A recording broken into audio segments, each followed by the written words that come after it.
Hello, I'm here with Simon Clarke today, and do you want to explain a little bit about yourself and what positions you've held before? Yes, good morning. Well, I'm the Conservative MP for Middlesbrough South and East Cleveland. I have served previously in Boris Johnson's government as the Exchequer Secretary to the Treasury, which is one of the junior ministerial jobs managing the government finances. And I've also served as the Minister of State for Local Government and Regional Growth, which is basically the running of our council system and making sure that we devolve powers so that people closer to communities get to make important decisions about their area's future. Oh, nice. I've seen that you're quite a strong advocate for zero emissions. Could you explain a bit about yourself and your opinion on this and how, what targets we should be setting? Well, yes, I'm a big champion of the what's called the net zero agenda, which is the government's commitment, which we signed up to in 2018 to make sure that the UK doesn't emit overall more carbon than we by 2050, and so that we will be carbon neutral by that year.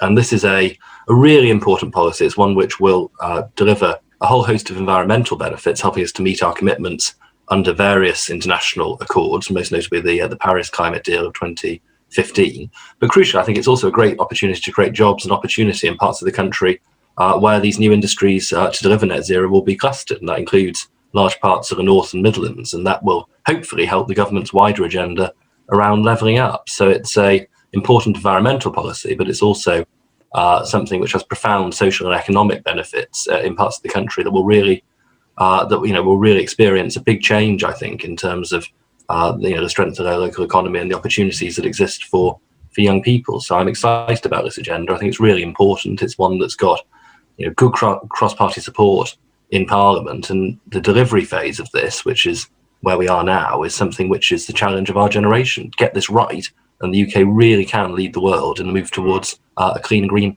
planet. Yeah. Do you think that it is plausible to happen before at the target of 2050? Because obviously there's still a lot of work to be done before 2050, and there's going to be a lot of governments coming in and out during that time. So do you think that is a realistic target that will be met? I do. I mean, you're right. It's a massively challenging target. This is a change which will impact every part of our lives, from transport to heating, right through to how we generate energy. But we shouldn't underestimate the strides that have been made already. The UK emits about 40% less CO2 than we did in 1990. That's a fantastic piece of progress already, and it's the best in the developed world. We just need to go further now and focus on those areas where we know there are ongoing challenges, and that is no small task. But if we set clear objectives now, and if we allow the market to then respond, then we will get there. So, for example, we said that we're not going to allow the sale of new petrol or diesel cars by the year 2030. Right now, all motor manufacturers are ploughing resources, both scientific and financial, into developing the best possible range of EVs as a result. The cost of those will fall as they start to become more and more mass produced, and in turn it becomes therefore realistic for your average consumer to buy them. That is, in a nutshell, what you need to do now. You need to go early so that people and institutions can respond and make the sort of changes that are going to be needed over the course of the next 30 years. We can get there. It's going to be challenging. There are some gaps where we don't yet have the answers, notably around things like flying. So how we get to what's been called by some people jet zero is going to be a big challenge. But if we put all the genius and resources of both government and the market behind getting there, then I absolutely believe we can. And the progress we've made over the last 30 years shows what we can achieve over the next 30 years. And I think we have to approach this in a real spirit of resolution and optimism. Yeah. I mean, I saw that you supported the expansion of Teesside International Airport. Do you think that you'd support them going more green, or do you? Yeah. This is a really good question. The point is, I don't think we can set about going to net zero by stopping doing the things that we all enjoy. If we turn this into something that the public absolutely hate, that just increases costs and rules out opportunity, that's going to be absolutely unsellable for governments of all colours. This cannot be an exercise in collective punishment. It has to be about technological enablement, and that is, I think, the lesson of the progress we've made today. We've actually managed to bring the cost of clean energy generation, so the cost of offshore wind, say, is now cheaper than that of conventional gas-fired power stations. That's an incredible achievement. It's happened because we've got the technology right, and that's my focus, really. We need to make sure that all the genius of science is harnessed to this effort, and if we do that, then we can still do the things that we care about. We can still travel, we can still have warm homes, we can still make sure that our quality of life is not negatively affected, but at the same time we can do it in a way that's sustainable. I think if you do otherwise, if you start saying to people, no, you can't go on holiday to Spain, for example, then you try as a democratically elected politician to sell that on the doorstep. It would be completely non-workable, and I don't think it's necessary. Yeah. Now I wanted to move on to your election. Given you won your seat by 1,020 votes in 2017, what was it actually like to be running for an MP for the first time? What challenges did you face during that election? It was very nerve-wracking, and I would thoroughly recommend getting involved in politics at all levels, local government as well as national, to any young person who's got a keen interest. And getting involved in your local Conservative association or your local Labour Party or whatever political party you support is something which can be really rewarding and fulfilling.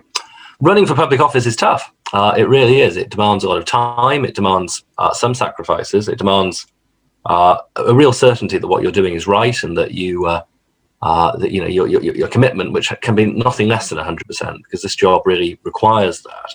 But it is, on the other side, fun and interesting, and you're constantly learning from the people that you meet.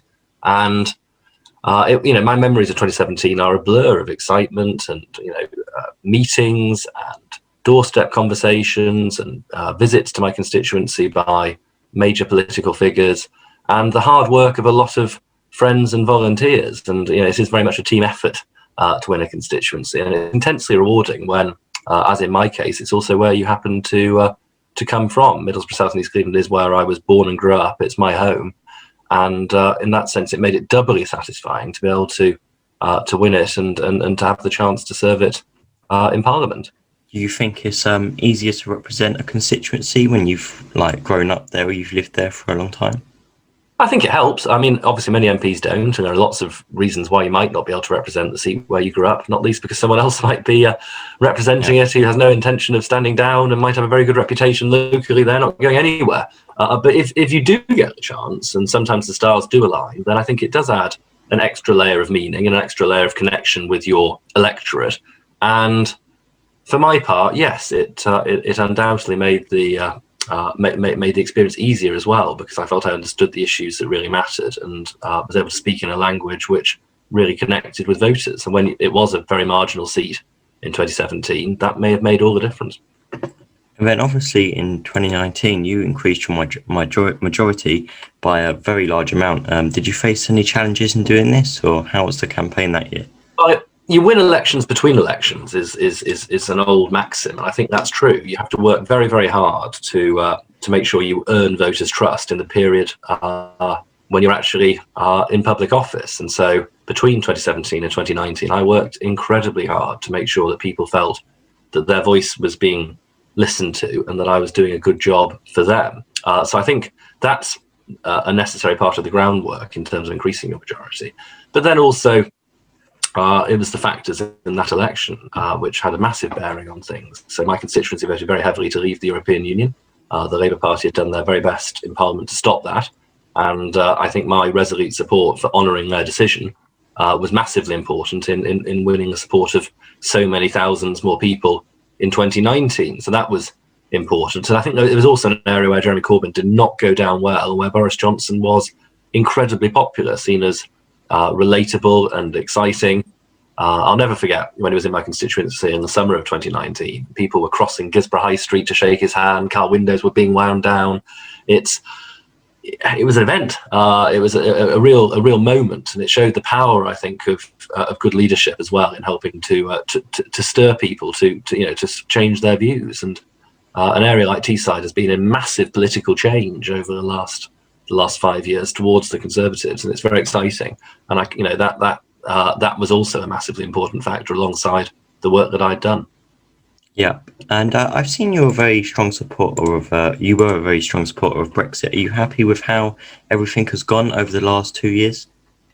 Well, I wasn't happy with how long it took to honour the decision to leave. I've always believed that Britain is in a stronger position as an independent country to face the challenges of the future. I think the world is changing around us very, very quickly now. There's new competition right from the Far East to Africa to Latin America.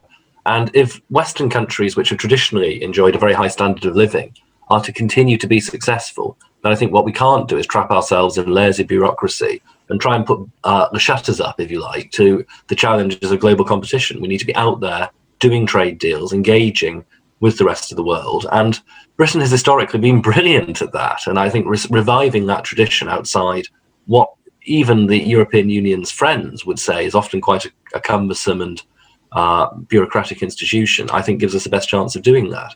And that's before you come to some of the other benefits of independence, notably the ability to control your own borders, to make your own laws, to stop making large payments to Brussels.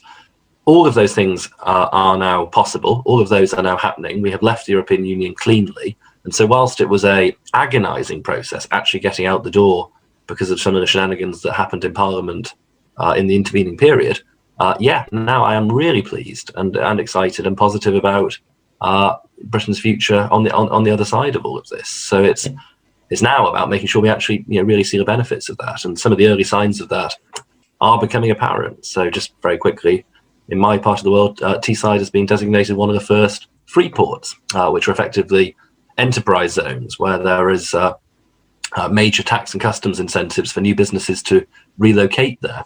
That wasn't possible under EU law.